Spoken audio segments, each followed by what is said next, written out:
अस्सलाम वालेकुम व्यूअर, आज हम आपको आलू फलियों का मज़ेदार सालन बनाने का तरीका बताएंगे। अभी तक अगर आपने हमारा चैनल सब्सक्राइब नहीं किया तो काइंडली चैनल को सब्सक्राइब कर दें प्लीज़। तो आइए रेसिपी स्टार्ट करते हैं। बिस्मिल्लाहिर्रहमानिर्रहीम। अस्सलाम वालेकुम व्यूअर्स, हस्बे ज़रूरत ऑयल ऐड करें। जब ऑयल हल्का सा गर्म हो तो इसमें एक मीडियम प्याज जिसकी मैंने स्लाइस में कटिंग कर ली है वो शामिल कर दें। जब प्याज हल्का सा ब्राउन हो तो इसमें 1 टेबलस्पून लहसुन अदरक पेस्ट वो शामिल कर दें और इसको लहसुन अदरक के पेस्ट के साथ भून लें।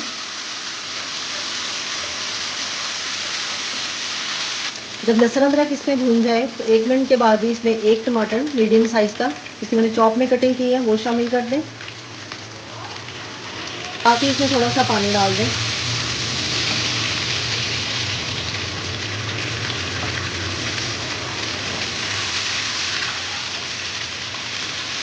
जब इसमें पानी डालें तो साथ ही कुछ इसमें मसाले शामिल कर दें। 1/2 टेबल स्पून नमक, 1 टीस्पून कुटी हुई लाल मिर्च, 1 टीस्पून पिसी हुई लाल मिर्च, 1/4 टीस्पून हल्दी और 1 पिंच पिसे हुए मेथरे।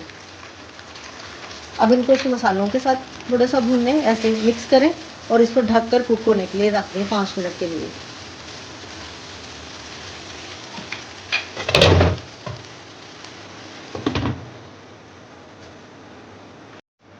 पाँच मिनट के बाद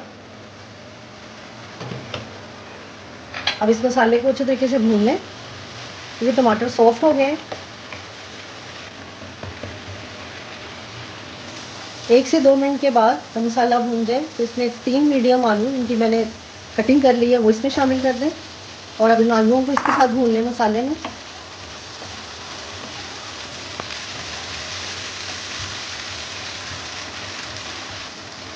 जब इसमें आलू भून जाए तो इसमें 250 ग्राम फलियाँ निकली हुई वो इसमें शामिल कर दें और अब इसको इसमें भून लें।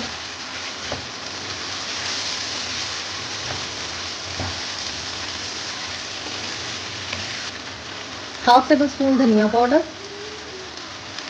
और हाफ टी स्पून ज़ीरा साबुत वो डालें और इसको इसमें मिक्स कर दें।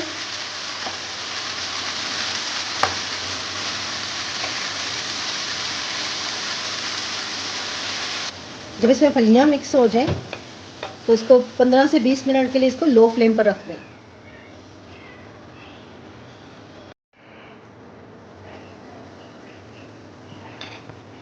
इसे पकते हुए 25 मिनट हो गए।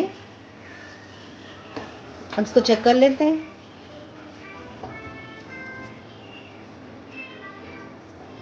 आलू भी गल गए हैं।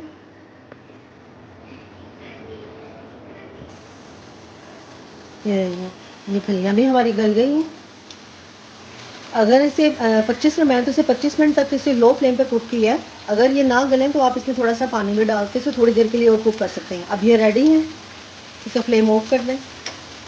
तो इस तरह व्यूअर्स आलू फली का मज़ेदार सालन सर्व के लिए रेडी है। अगर आपको हमारी वीडियो अच्छी लगी तो काइंडली चैनल को सब्सक्राइब, वीडियो को लाइक और शेयर ज़रूर कीजिएगा। अल्लाह हाफिज़।